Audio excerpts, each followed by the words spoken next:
Ladies and gentlemen, the American Jeering Bulldog Nation, welcome to Sports Without Boundaries. Got some big news to share, and that big news is, beginning today, we're going to do sports every single day. The format will change a little bit, but it'll be nice and quick. But we're going to have a sports show Monday through Friday for you, and you're going to love it because it's going to be yours truly commenting about it.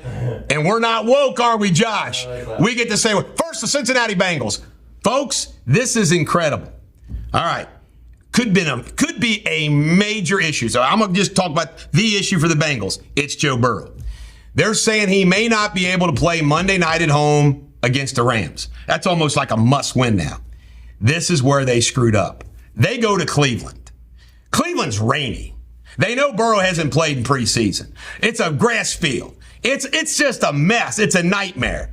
Everybody's off. Early on, they should have sat him or should have not even played him. Say, hey, Cleveland's got our number. Just let that game go. Does that not make a difference with this game this past Sunday? And then, even if they had to give up two of them to have him healthy, because if he sits down, folks, especially with this defense until they get rolling. But by the way, I'm not a panicker for the Bengals. I think this defense is going to get it going. I really do. I think the defense, those two safeties, replacing the two safeties they lost, impressed me on Sunday. They had a hard time getting off on third down, but you know what? They're dealing with Lamar Jackson. Lamar Jackson can run, man. I mean, he extends plays. So I'm not pushing the panic button, but I think they mismanaged good old Joe. Here's what I predict. Joe Burrow is going to play this entire season like Aaron Rodgers did with his calf issue, and he's not going to be able to run. And that was a big ingredient in the Joe Burrow that we need. So that's what I predict. That's not going to be the same all year long. Cincinnati Reds. I went to the Reds game last night with my cousin Josh, and they got clobbered by the Twins 7-0. It was awful. They did this bullpen thing, which worked once before. Didn't work last night at all. They couldn't hit. Drove me nuts watching this game. By the way, they stole a homer from Tyler Stevens and jumped to the wall. Unbelievable. But they're playing right now, 12:35. Coming up, we're recording at 12:09. So hopefully the Reds will win. They fell out of that wild card spot. 9 games left. This is the only team they're playing with a winning record. They got to get going. Rest of the NFL, I think that the games coming up are going to be incredible. There's like so many storylines, and we'll report it all on Monday. College football. The big game, Notre Dame, Ohio State. I mean, that's going to, at Notre Dame, it's going to be something else. And Alabama, I think we got an announcement about that later in the show. FC Cincinnati, official watch party. Are you going to watch this game? I haven't watched one yet. I am not going to watch it. I can't watch soccer. It's too boring. It's too boring. It's too boring. I went and watched Messi play. Yeah. My wife and I went to see Messi play, and that was fun. I got to have the experience. Yeah. I'm not in a hurry to go back. Yeah. It isn't the same as football. It's not the same as basketball. I wish I could. I wish I could too. All right, Colorado State safety's been receiving threats, and to the credit of Shedeur Sanders and Deion Sanders, they're saying, hey, back off, back off. And Travis Turner, the guy that got hit, says, hey, it was a legitimate hit.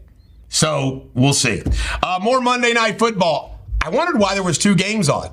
I'm going to give you the answer if you didn't know. Josh, if you didn't know. The reason why? The strike. Yeah, the right. There's less content. Yeah.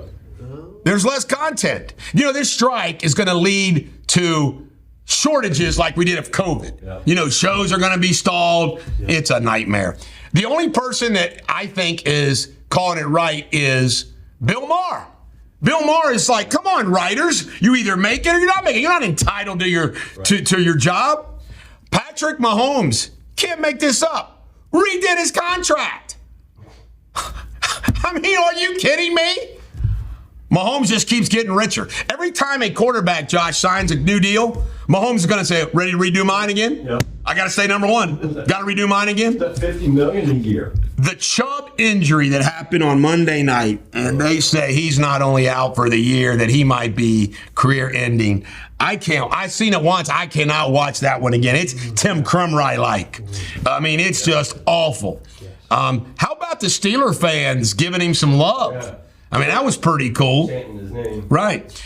Michigan State, the head football coach Tucker's responding. He's saying, nah, babe. By the way, guys, if Josh Wentz, sorry, Josh, keep using you as an example, or Chuck Holbrook or Sabrina or Spin did this, they would not be fired. He apparently whacked off over a phone call with somebody who's maintaining he didn't have permission to do that. What the hell? Come on.